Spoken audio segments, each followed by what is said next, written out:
बड़ी रौनक होगी आज भगवान के दरबार में। संगीत का खजाना पहुंचा है जमी से आसमान में। तो आप समझ ही गए होंगे मैं किसकी बात कर रही हूँ। स्वर समागी देश की ऐसी आवाज आज एक लंबे सफ़र के बाद उनका गुम हो जाना, जिन्होंने आधी सदी से भी ज़्यादा अपना समय संगीत में गुजारा। संगीत जगत की अतुलनीय थोड़ा सा परिचय में आज बॉम्बे में 29 दिन अपनी सेहत के साथ जद्दोजहद करती हुई आज वो इस दुनिया में नहीं। उनको कई पुरस्कारों से सम्मानित किया गया थे। लता मंगेशकर जी का जन्म 28 सितंबर 1929 को हुआ था और आज यानी कि 6 फरवरी 2022 उनका अंतिम दिन था। उनका 6 दशकों का कार्यकाल उपलब्धियों से भरा पड़ा है। हालांकि लता जी ने लगभग 30 से ज़्यादा भाषाओं में फिल्मी और गैर फिल्मी गाने गाए हैं, लेकिन उनकी पहचान भारतीय सिनेमा में एक पार्श्व गायिका के रूप में ही रही है। भारत की सबसे प्रतिष्ठित पार्श्व गायिका जिन्होंने कई फिल्मी और गैर फिल्मी यादगार गीत गाए हैं। दुनिया भर में उनके करोड़ों प्रशंसक हैं जो उन्हें माँ सरस्वती का अवतार मानते हैं।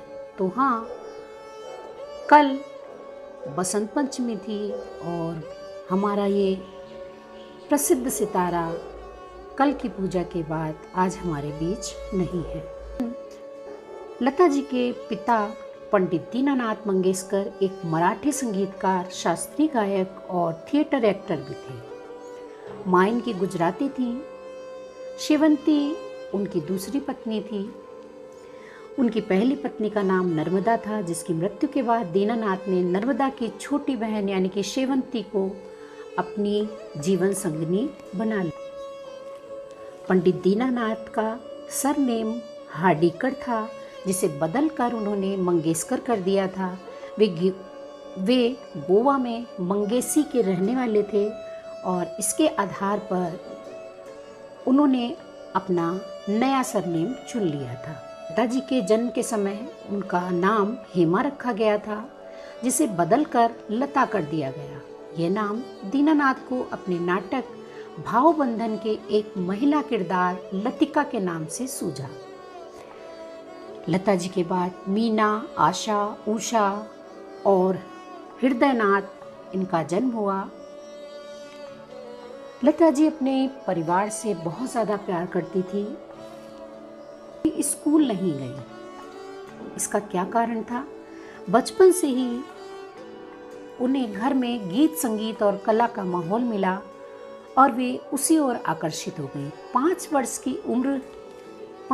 की उम्र से ही लता जी को उनके पिता संगीत का पाठ पढ़ाने लगे थे और नाटकों में लता जी को अभिनय भी कराया गया। लता जी को स्कूल भी भेजा गया, लेकिन पहले ही दिन उनकी टीचर से अनबन हो गई। लता जी अपने साथ अपनी छोटी बहन आशा को भी स्कूल ले गई। टीचर ने आशा को कक्षा में बैठने की अनुमति नहीं। लता जी को गुस्सा आ गया और वे फिर कभी स्कूल दोबारा नहीं गए। 13 वर्ष की उम्र से ही उन्होंने गाना गाना शुरू कर दिया था और उनके ऊपर परिवार का बोझ भी आ गया था। 1942 में लता मंगेशकर पर मुसीबत का पहाड़ टूट पड़ा।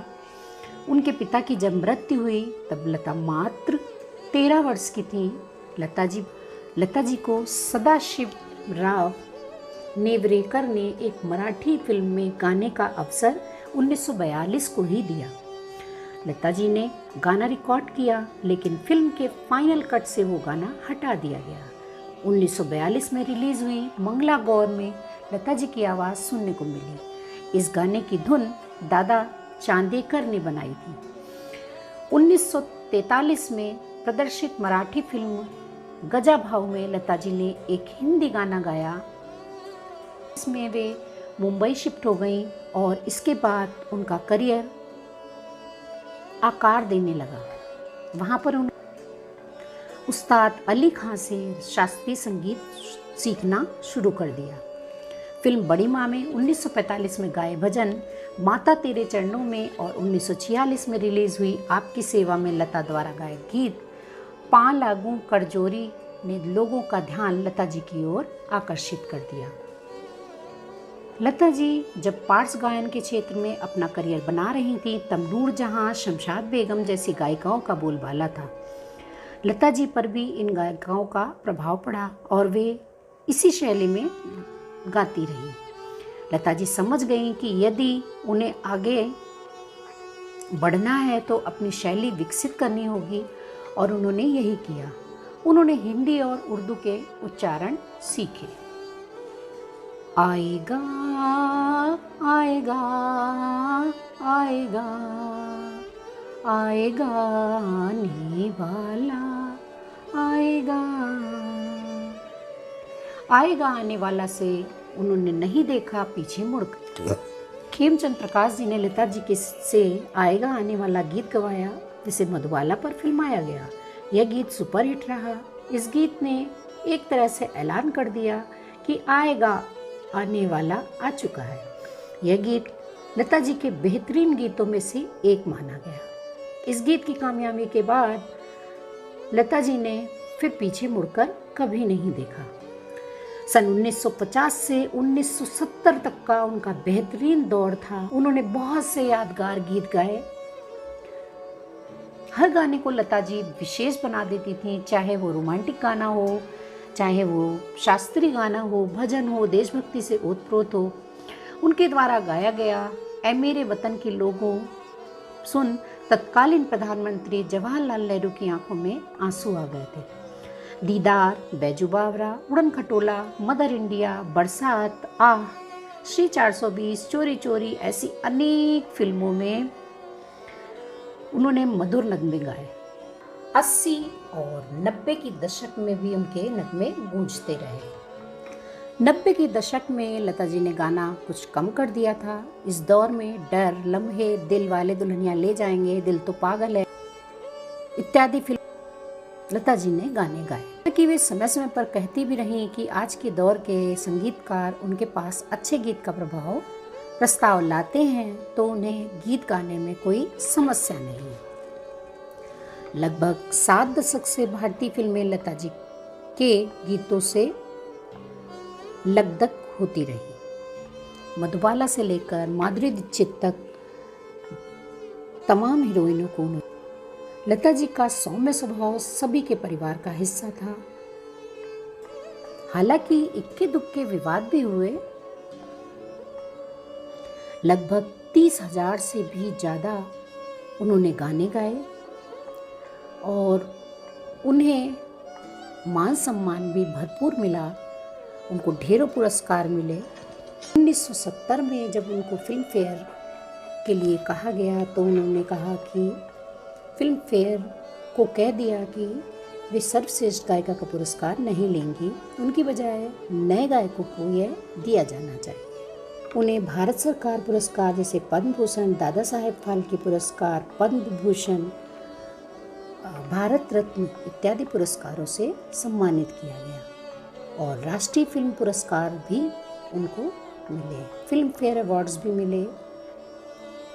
आजा रे परदेसी, कहीं दीप जले कहीं दिल, तुम मेरे मंदिर, तुम्ही मेरी पूजा जैसे बहुत सारे ऐसे गाने फिल्म फेयर अवार्ड मिला और 50 साल पूरा करने वाले फिल्म फेयर अवार्ड के अवसर पर एक गोल्डन ट्रॉफी भी प्रदान की गई।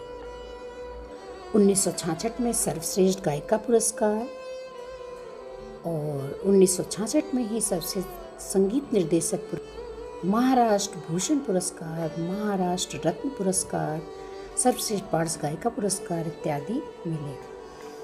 तो ऐसी महान हस्ती को कौन नहीं याद करेगा। आज पूरा देश उदास है। पार्श्व गायिका लता मंगेशकर जी को हमारा भी शत शत नमन।